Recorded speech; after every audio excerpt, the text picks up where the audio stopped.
Okay, class, welcome to the voiceover assignment. This is Professor Kurt Mueller talking to you about how to write a voiceover based on an APTN script. On the left-hand side here, we have the script that you've all received. You'll see that there is a list of shots, such as number 3, wide of chimpanzee inside cage, number 4, close of chimpanzee through bars, and we have a sound bite in English where this veterinary doctor is speaking about what's happened to this chimp. And then underneath this shot list telling us what shots are on this feed that's coming across on the net, we have a storyline. And this is the story written in print style, which is inappropriate for television broadcast. So for example, the first sentence, a 12-year-old chimpanzee was headed to a sanctuary in Brazil on Monday after animal rights workers discovered him smoking cigarettes to entertain visitors at a Lebanese zoo, is just too long and complicated to work in broadcast. So our job is to convert these words into a script, a voiceover script that makes sense. So let's look over now onto the blank Word document. We're going to divide this page in half right off the top so that I can divide my page into writing on the left and visuals on the right. So go to Tables to do this, and then click on New, and you're going to insert a table with 2 rows and 1 column. Hit OK, and now we have divided our page in half. And on the top left, always, always, always, you put your slug. We'll call this chimp. Underneath that is the anchor, or the writer, it doesn't really matter. The writer in this case is Kurt. The anchor, let's say, is Lloyd. And then you have on camera. So then in the first sentence, I summarize what the gist of the story is. In this case, this is a chimp that's been abused who is on his way to a sanctuary in Brazil to live a life of leisure and pleasure after spending too much time smoking cigarettes in a zoo.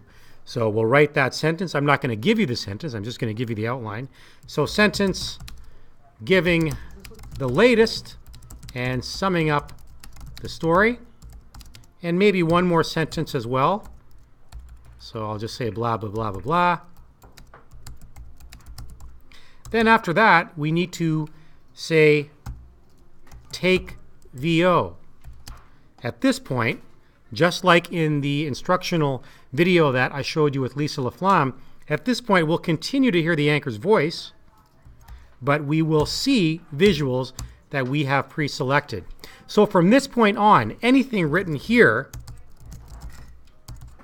has to match up with visuals that we're choosing. So in order to let the editor know what visuals go where, let's say our first sentence is something about the chimp was given an injection to make him unconscious. Let's say over here, shot number 3, if you look back over at this script here, let's say shot number 3, actually it's shot number 10 is the shrimp getting an injection. So then you use that shot to match up with that particular piece of script right here, the chimp, and then that'll match up with that shot here. And let's say the next sentence talks about something else. Then we will choose another shot for that. Let's say shot number 3, sorry. Shot number 10 was the first shot in the shot list, and we're going to go down here. And let's say that visual would be best suited by a shot of a zoo worker feeding the chimp a raisin, and we'll choose shot number 6 for that. And you write about 5 or 6 sentences, making sure always that the visuals match up with what you have chosen in terms of what you're saying. This sentence here, you don't need any visuals for it because it is on camera. And then once you're finished, you just write lose VO. All right, so that's the assignment right there. You get 10 marks just for following the correct format. So make this section just the way I write it, this section, and lose VO. That's 10 marks right there. You get 10 marks for spelling and grammar. Don't spell the chimp's name incorrectly. And you get 10 marks for editorial, meaning did you understand the story and did you tell it to me in the correct fashion? So that's the assignment. If you have any questions, email me, KURT_MULLER @mohawkcollege.ca.